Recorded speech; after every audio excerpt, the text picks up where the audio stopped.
Hey Hearties, you're listening to the Hearties Hotline, your connection to Hope Valley, hosted by me, Casey, and my friends Caroline and Cammie.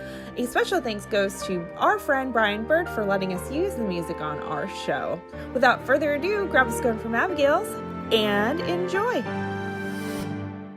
Hey Hearties, welcome back to the Hearties Hotline, your connection to Hope Valley. I'm your host Casey, and I have Caroline and Cammie with me.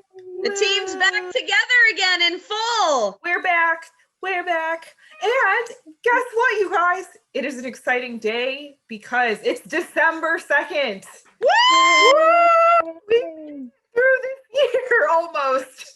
20. It's my husband's birthday today. Oh, happy birthday, Mr. Hearties. I don't know if he quite qualifies for that name, but listen, Hearties, go to Cammie's Twitter at Cammie Drama Girl with a K and just shout out happy birthday to Mr. Hooked Hardy. Okay? He'll love it. It will be the best birthday gift from the Hearties. Oh, absolutely. And tell him why he should be a Hearty. He doesn't have a Twitter account, so I give you permission to put it on mine, Cammie Drama Girl on Twitter, but tell him why he should be a Hearty. Boom. There you go. We're going to have a ton of evidence. There you go. This is what we call evangelism. I think is what they say. So that's exactly what they say. Hearties evangelism. Hearties, do your thing. Do your thing. Yes, do it. We also have some exciting things to talk about today before we get into our episode. Yay! First of all, thank you to Edify Films for our merch. I found my shirt. So that's exciting. And Cammie has her hat. Caroline has her zip up. And this is the month of December. It's the month of Christmas. It's the month of giving. So why not host a giveaway sponsored by our friends at Edify Films? Yay! Thank you, Elliot. Yay. Thanks, Elliot. So we have a really exciting thing for you guys. We are giving away a Christmas ornament, a special Wind Calls a Heart Christmas ornament from Edify Films. And all you have to do is subscribe to us on YouTube. That's it. Super simple. Just hit that little red button. Boop. Subscribe to us. You can let us know you did. And your names pop up when you subscribe. So that'll be super easy for us to find you. Make sure that you've subscribed to us. And make sure you tell your friends too. You can begin entering today, December 2nd. And this giveaway will run through December 5th, which is a Saturday. So. And tell us if you want your ornament to say Hearties or When Calls the Heart, because I'm 95% certain that it could say both. Yes, both. Yeah. Yes. So tell us if you win, what would you like it to say? Hearties or When Calls the Heart? There you go. That's in order. So go ahead and subscribe and make sure you let us know that you did. If you want to on Twitter at Hearties Hotline. And don't forget that we are working towards the big giveaway. When we get 1,000 subscribers among all our platforms, that's going to be a big giveaway. So don't forget we're working towards that. Yes, that would be so much fun. It can be a Christmas miracle if we make it this month. It would be an amazing Christmas miracle. What a way to end. Should we put it on the wishing tree? Put it on the wishing tree? Let's put it on the wishing tree. That's right. Here we go. Here. If you're on YouTube, then there's your wishing tree right there. Cute. Boom. Name it and claim it, y'all. Name it and claim it. All right. Well, today's episode, we are discussing season 1, episode 7. So we're over that hump of the halfway mark. And this episode is called Second Chances. Abigail is encouraged to reopen Coal Valley's dilapidated and abandoned cafe and make it her own after Elizabeth raves about Abigail's baking. Jack accidentally insults Elizabeth as he fumbles to confess his feelings for her. Surprise, surprise. One of Elizabeth's students has trouble reading, so she enlists Jack's help for a creative solution. So, appropriately named episode, Second Chances. We have our second chance with Bo, who is struggling with reading. He is an older kid. He's probably like, what, 15, 16? He's 14. 14. Yeah, he's 14 because remember, Dad said you have a job at the mine when you turn 15. And his birthday was a week later. Right. Yes. So he struggled with reading. And Abigail is trying to find her purpose in life after losing her son and her husband. And then we have a second chance with Jack and Elizabeth. So second chances all around. What do you guys say?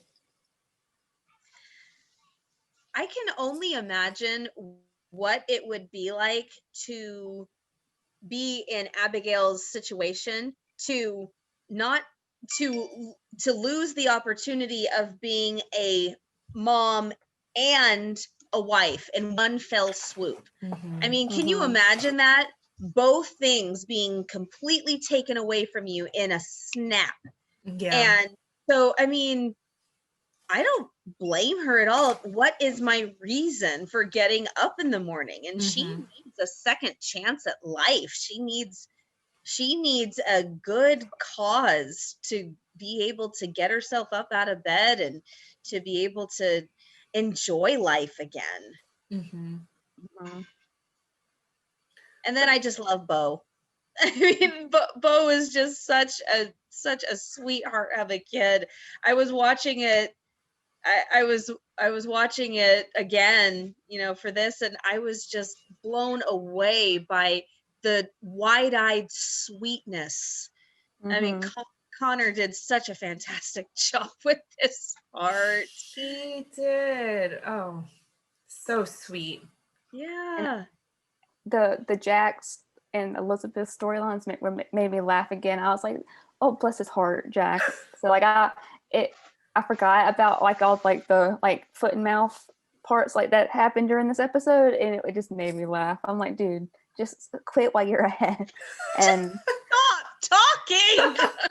And the Abigail thing, I'm like, bless her heart, and it just made me sad but happy for her at the same time, like going for her dream. And sweet little Bo. How can you not like Bo? I know. You can't. I know. So what were some of your favorite parts of this episode? Anything specific that stood out to you?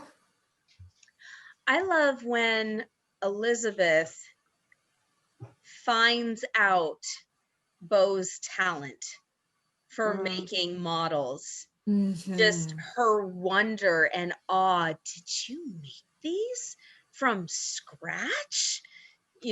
Just the idea that no, he can't read. No, he's not as quick of a learner vocally, but his mind is a steel trap, and he has that beautiful talent.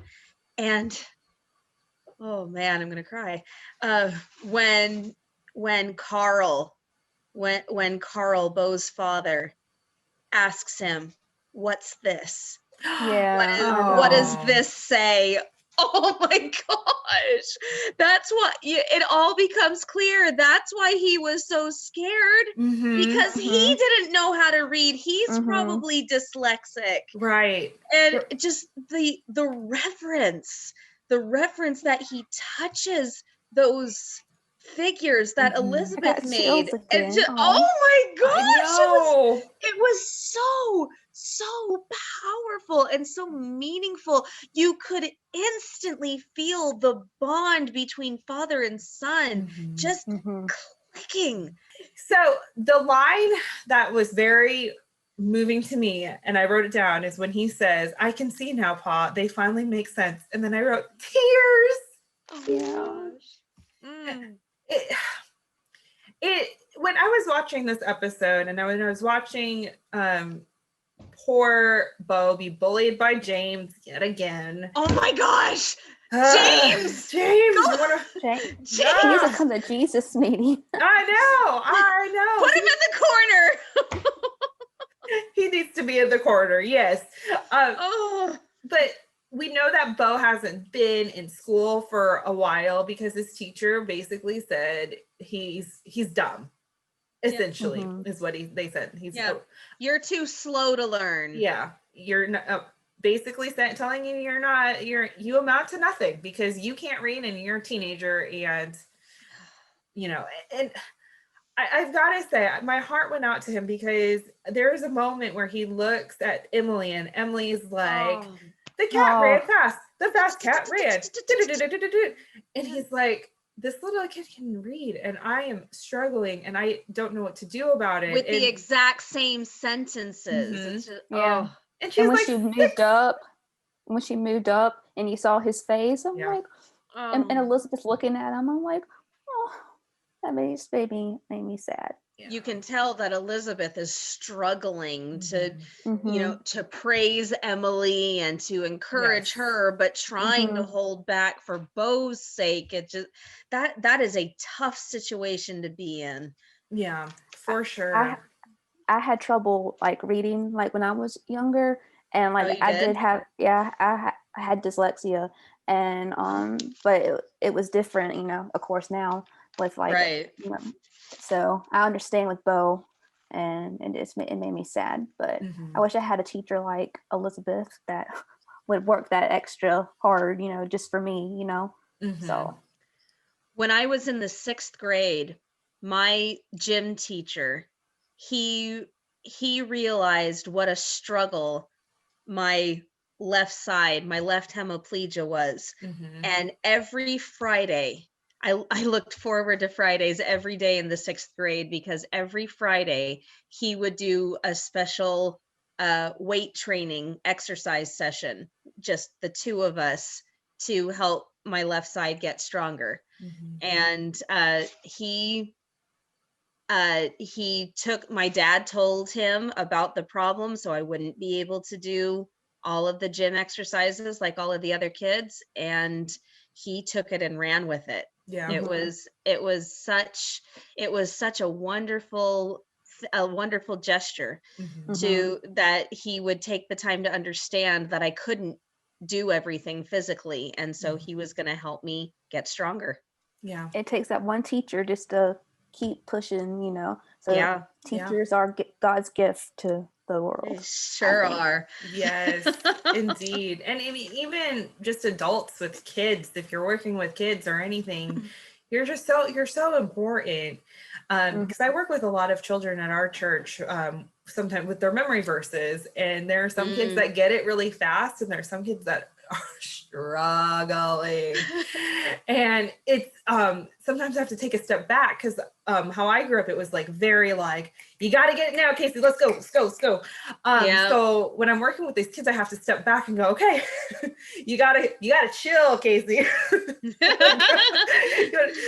it a step back. So I'm always trying to like, okay, Tommy, you can do it. What's the next word? Because I remember having those people in my life that were always so encouraging that made me want to go forward. I've also had those teachers that were not so encouraging, that were like, just, being mean about stuff. And then it made you not want to try.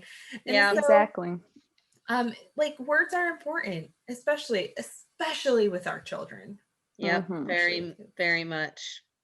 What did you all think about Mr. Grady, the dad, Carl, originally? Before we realized that he too struggled with dyslexia or reading inabilities. I was like, you stubborn mule. I was like, dude, do not talk to Elizabeth that way. Simmer down. Yeah. I was very confused as to why he was so averse to his son learning. Because as a parent, typically you want life better for your children. So especially in that time period, it was, yes, you wanted your children turn out like their dads or their moms or whatever, but you also wanted them to have a better life. So if it meant them going to school and at least learning how to read at a 7th grade, 3rd grade level, whatever, that was better than what you can do. And then they wouldn't have to suffer. So for me, when I'm listening to Carl, and he's so adamant that you've got 1 week to learn how to read. And I'm like, whoa, do you want your son to have the life that you're having? Because obviously something's bothering you and something's like, I don't know. I was very confused by that at first. Mm-hmm. Well, and it's funny because Elizabeth is the one that called him out. Mm-hmm. Said, why are you Mhm. afraid of letting Bo try? Yeah. And and that kind of startled him, I think. But it was such a mindset Yes. back then, that the whole pride of the man Mhm. thing and following father's footsteps, Mhm. and he's a minor, he can't read, his son can't read, so he's gonna go and be a minor just like his Mhm. pa. Mhm. I mean, that was, if you watch Little House on the Prairie, there is so much male pride exhibited in a lot of the episodes where there is a groundbreaking effort to get the men to break the pride cycle, Mhm. as Mhm. there was so much of that back then. Yeah. I Yeah. would think he would want him to like stay in school because like especially in like Coal Valley, like the mine like exploded, they had an accident. Like I wouldn't want my son to be working in these conditions. You know what I mean? Like I would You'd want him think, to yeah. learn. Yeah. Like especially seeing my friends like, or his friends like get Mhm. hurt like and like die and stuff. Like I was like, learn. Like you're gonna learn. Like Yeah. that's what I would say. But Yeah.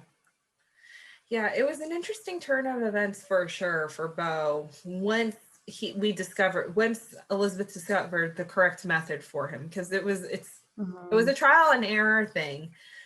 And so good on her. She is one wicked smart woman to make the leftover dough into letters and make them 3D so he could actually physically touch them and physically pick them up and see them, because he has that mechanical mind. And those things were dang detailed. I mean, Elizabeth must have been up all night. Who helped her? Did Abigail? I bet you Abigail helped. They probably had girl chat and they're making all these cute things. She's like, oh, look, this is a cute cat and it's in the sea, Abigail. And Abigail's like, look at my E. That looks like a eagle. Elephant. Yeah, Elephant. They're Some probably kind of animal. yakking about Jack themselves, so. It was so sweet to me how much Bo wanted to learn. He came to school. He came back to school the moment he had the chance. That's not something that we really consider. The old teacher told him to stay home. Obviously, Elizabeth found out about this, told him to come back.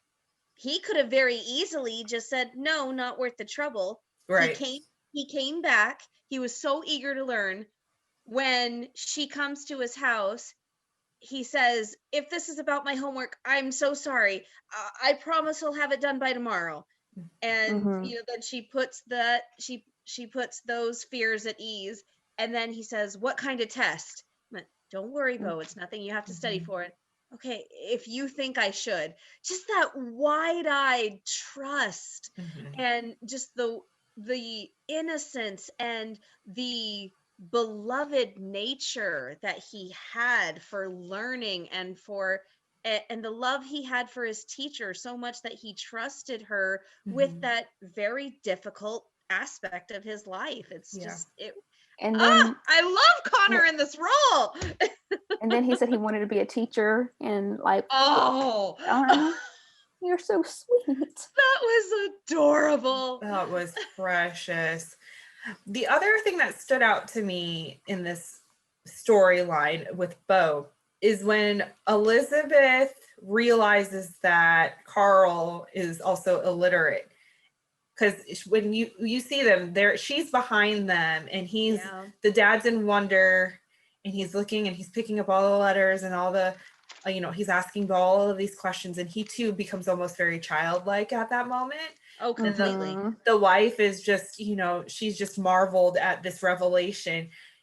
In a sense, you see Elizabeth, the light bulb goes off for her too, because she also stands there in wonder, and she's like, no wonder the dad was so resistant. And how amazing is this, that now a son can now help his father learn basic reading skills. And so it was just, it was amazing. I love that storyline. It's just so touching.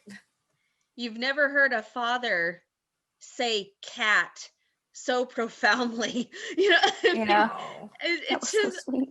I mean, it's such a simple word, but the way that he did it, just cat, it was such a revelation. It's not a moment. If you look at it strictly on a script, obviously it would look very boring, right? It just cat. But they just brought it to life, and they brought so much emotion to that scene, and it just it was amazing how much a 3-letter word could be spoke with such reverence and such awe.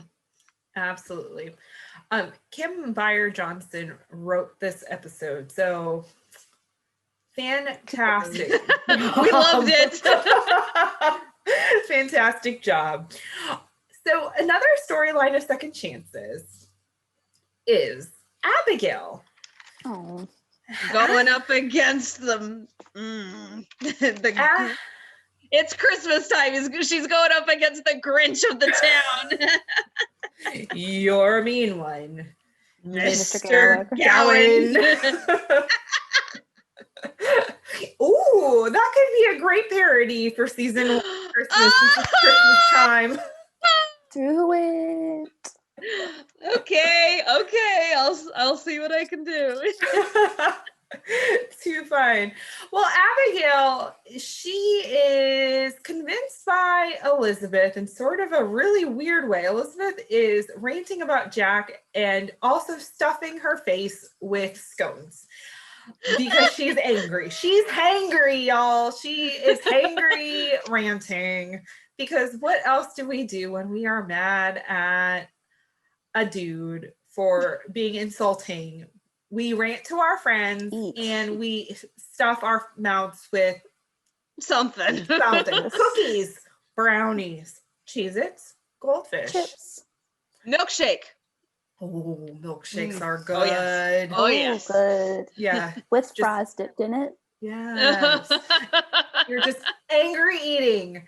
This is what Elizabeth is doing, but then she's also I'm so angry. This is so delicious. she's swinging on that pendulum of angry and happy because Abigail's scones are just so delicious.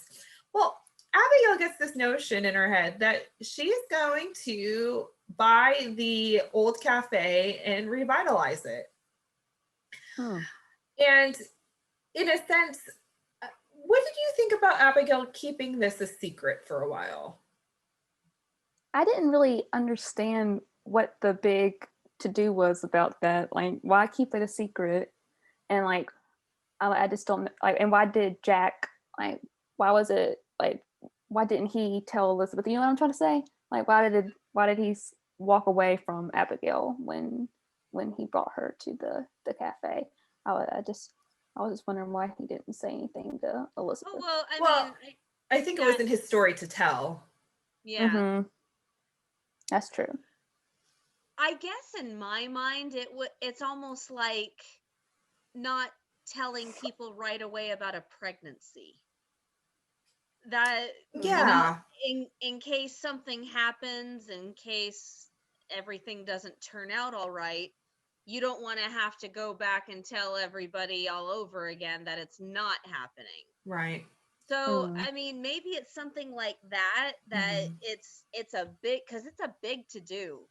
That's a big to do for Abigail to undertake that and do it completely alone. So I think that she just didn't want to tell anybody just in case something didn't come of it. That's true. Yeah.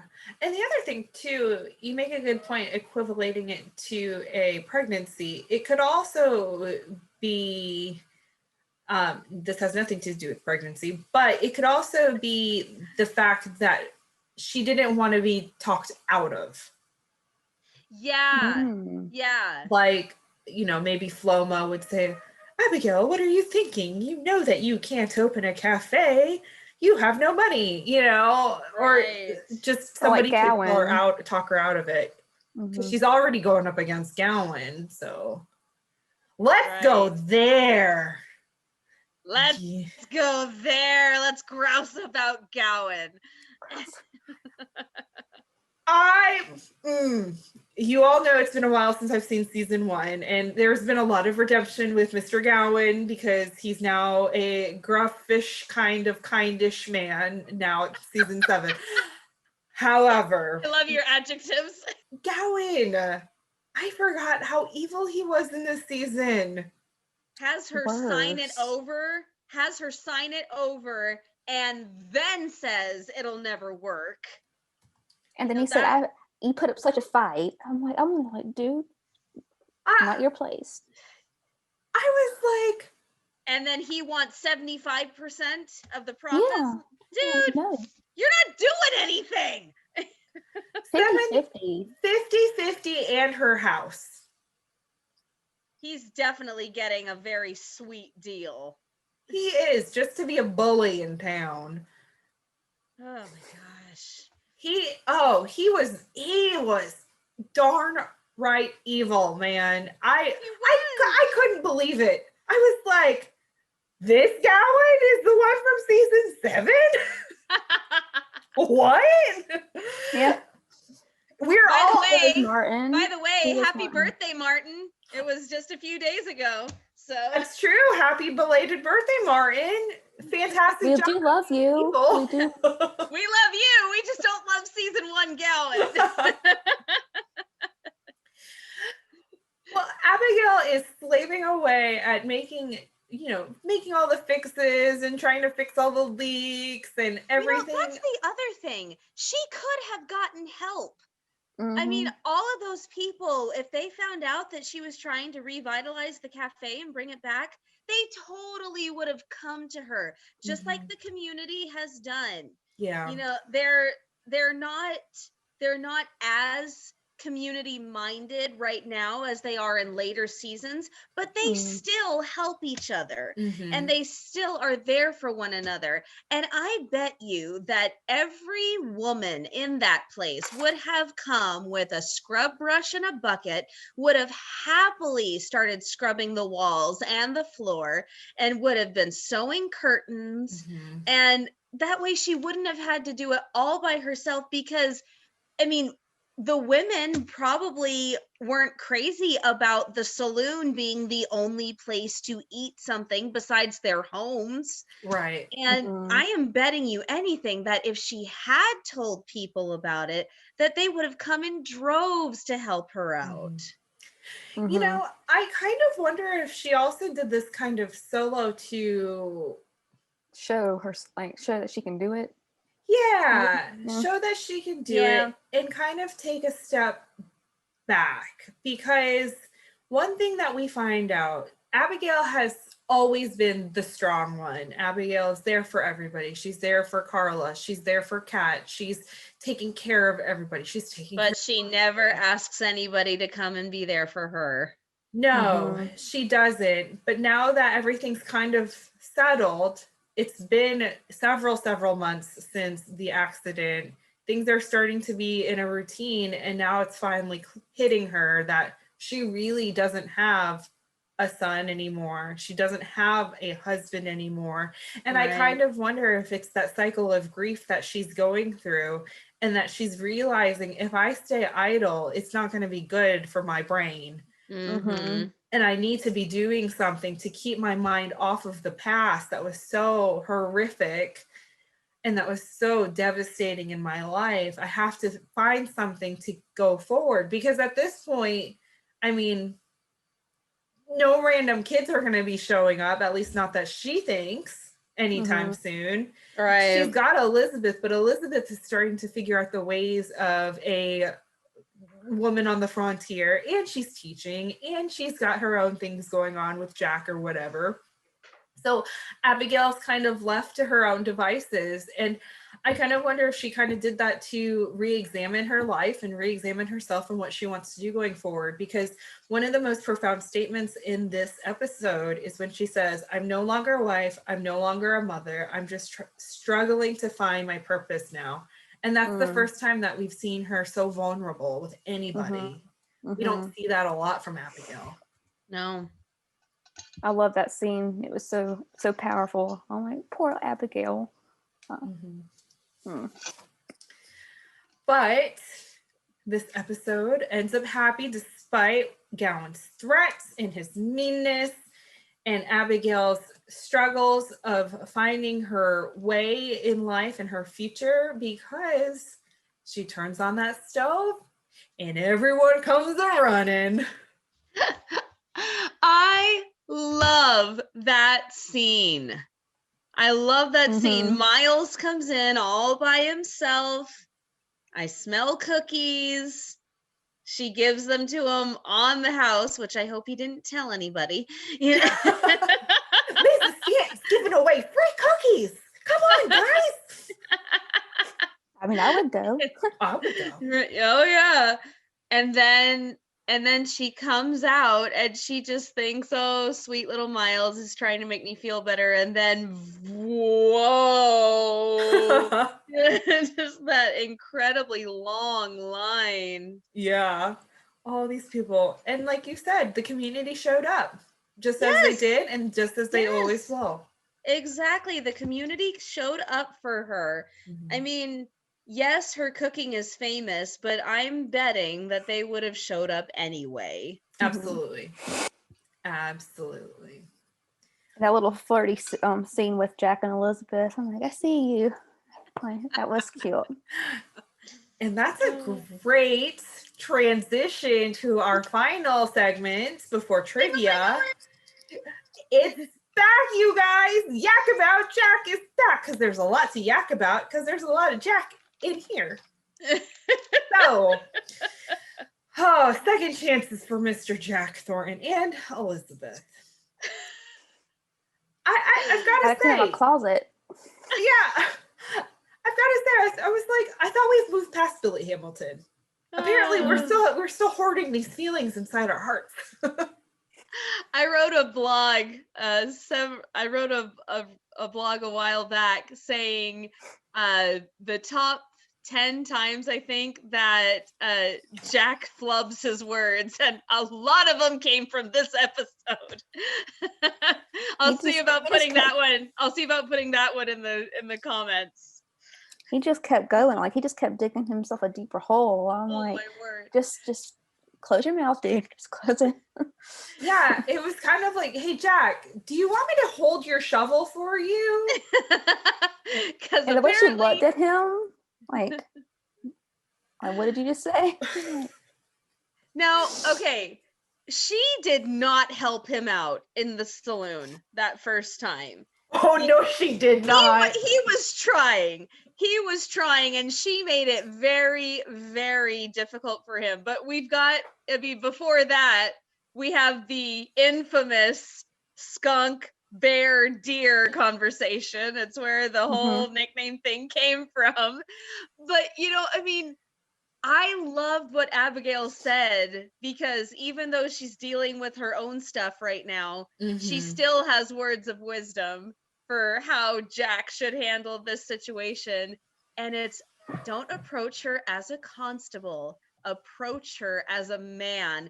And the very next scene, that's exactly what he does. I mean, he is not taking this advice lightly. He immediately, the very next scene, goes up to her. She says, "Good evening, Constable." And he immediately says, "It's just Jack tonight," making it very clear that he is not approaching her as a constable. And then she does not do him any favors whatsoever. So mean? I wrote LOL in my notes when I was writing this down because I couldn't write fast enough. So I was like, saloon, LOL. Jack tries to ask Elizabeth out. Emphasis on tries. Chili on the saloon. Oh, she was making him work for it. Oh my gosh, that wasn't nice when he was trying You want me to cook? make when he was trying to extend the olive branch. And I just, that was not nice.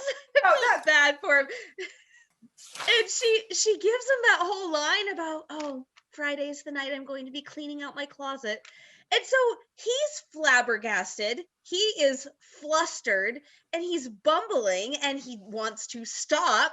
And so, okay, good evening. And he walks away because that's exactly what her attitude is telling him to do. And then she looks so incredulous. Jack, I know. why'd you walk away? I was like, oh my goodness. Elizabeth, stop giving this poor man mixed signals. She felt bad after, like, when she saw him walk away sadly. She felt bad, and she was like, Jack. And then she's like, tiny bit. Yeah. I think she was just trying to give him a little taste of his own medicine because he teased her relentlessly the last 6 episodes. So I will say she probably thought, oh, snap, he doesn't realize I'm joking. That's probably what it was. The next favorite thing I have to say is when she says, pay me a compliment. Oh my God. And I'm like, first I was like, okay, I'm an English major. Do you mean compliment? Like, are you testing him? Mm-hmm. Are you testing him on compliment with an E or compliment with, like, are you literally asking him to pay you a compliment? I thought way too deeply on that one, but then she was upset about what he said, and she's like I'll do better. And I'm like, bless his little heart. That is the biggest loaded question ever. Like, what a test. What a test to put a dude through, you know? Oh my gosh. But we have something to talk about, ladies. Ooh, this sounds serious. Jack takes Elizabeth by the hands, you guys. First, the shoulders. Right? This is a very, very serious thing here because he doesn't just take her hands. He puts his hands on her shoulders and runs his hands down her arms. Like I said, made a shiver go down my spine the first time I saw it, and every time since. But this is the first for real romantic gesture that Jack has shown, despite his grumblings and grousings and his snarkiness and his, coyness and his just overbearingly protective side of him. He has gone to the place of romance. Oh, he's gone there. He has gone there. Yep. What did you all think about this first gesture of romance? He did good. I mean, this is where the flirtation actually starts. And I don't mean flirtation as in playfulness necessarily. This is when we actually start seeing interest on both their sides, because they've shown interest, but it's been covered up by banter, by witty retorts, and by a lot of snarky. And but you can tell that he is struck with her, and he doesn't quite get it all out, but he gets some of it out. And you can tell that she is struck with him. And while she doesn't come right out and necessarily say anything, she is definitely getting closer to him physically. Mhm. You know, at the very end when he gives her the test. Mhm. I forgot to mention that as one of my favorite moments because the tussle over the paper is That was so cute. some of the cutest flirtation because it's just fun. And then all of a sudden they notice that everyone in the saloon I is watching them. know. And the look on Jack's face, I laugh so hard every time I watch it because he's just smiling so hard and he kind of looks around as he sits back down. It's so funny. It But is cute. Elizabeth is not afraid to get close to him anymore. She's Mhm. not afraid to grab after the paper and and she's not afraid to be touched by him when Yeah. he takes her by the shoulders. She does not flinch at all. Mhm. Who wouldn't?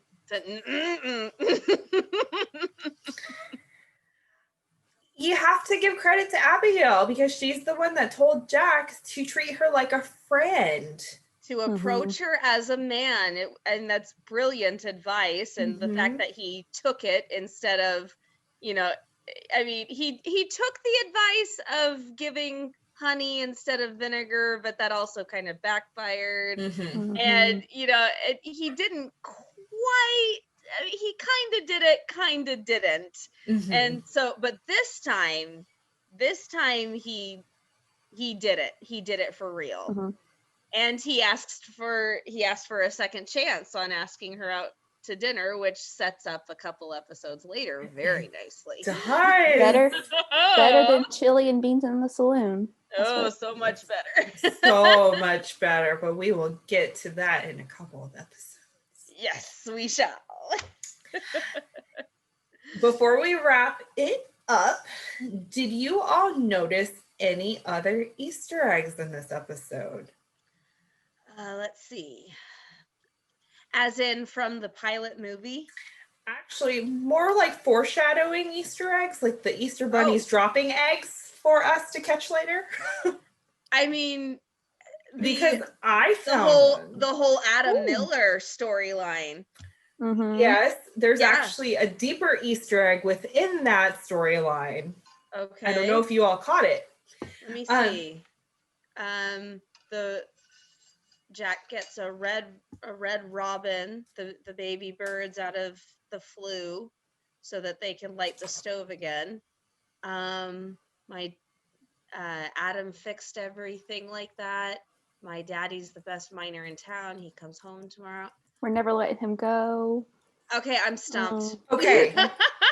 Okay, so we're on the right track. We meet the Miller family. We meet Laurel, who's the wife, and we meet the children. One of them being Jolene, who is played by Lila Fitzgerald, who is now a lovely young lady, by the way, you all. I mean, she's just beautiful dancer. Beautiful. Fantastic. But that scene where they introduce the Miller family, the Miller ladies, I'm going to read you the poem that Jolene was reading to her little sister, at least a portion of it. The part where she picks up is when she reads, "Now Ben he loved a pretty maid, her name was Nellie Gray. So he went to pay her his devours when he devoured his pay. But when he called on Nellie Gray, she made him quite a scoff. And when she saw his wooden legs, began to take them off." Oh my word.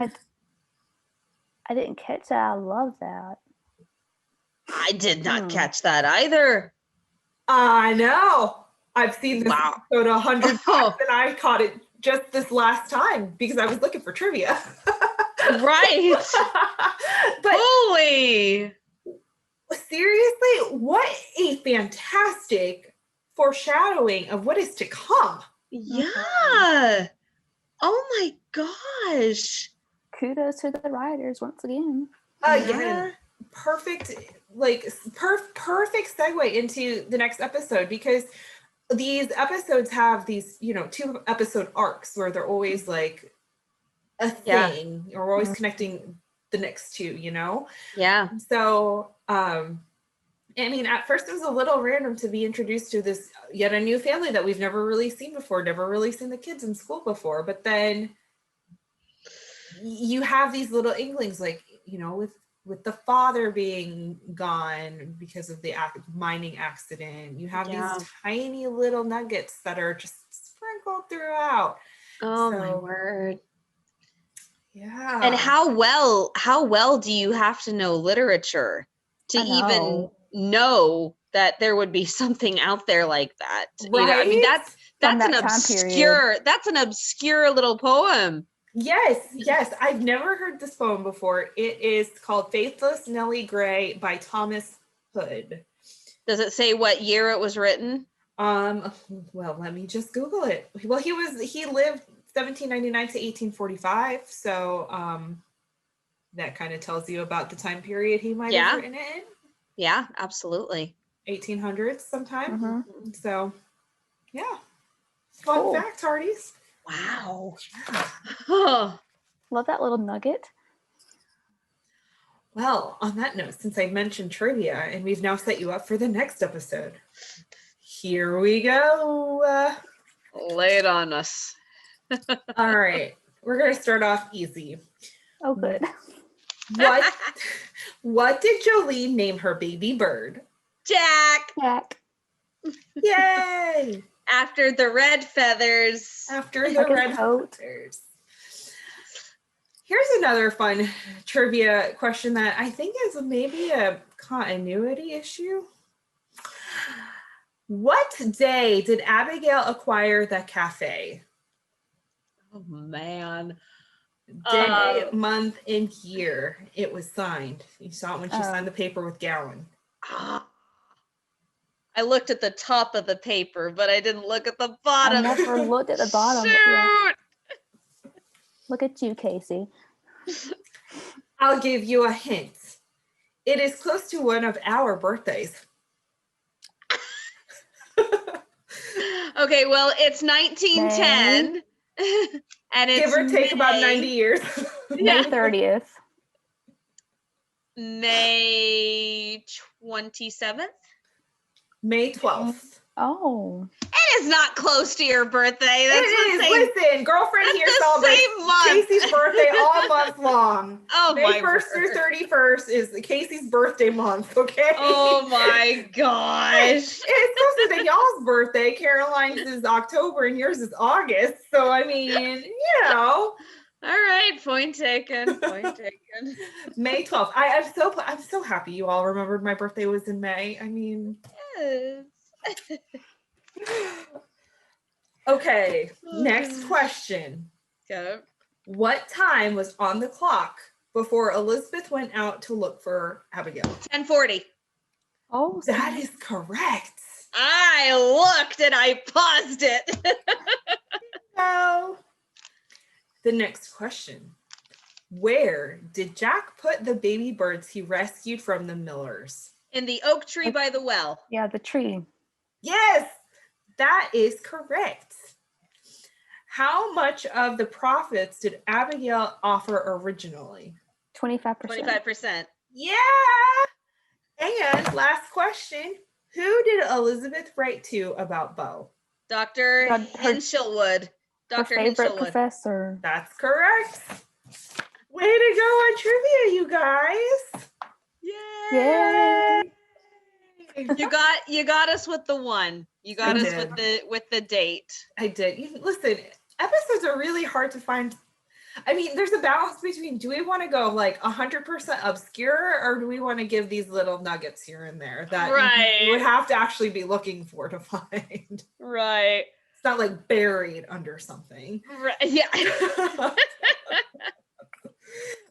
Anyways, Hearties, we hope that you enjoyed our episode today, our recap of Second Chances.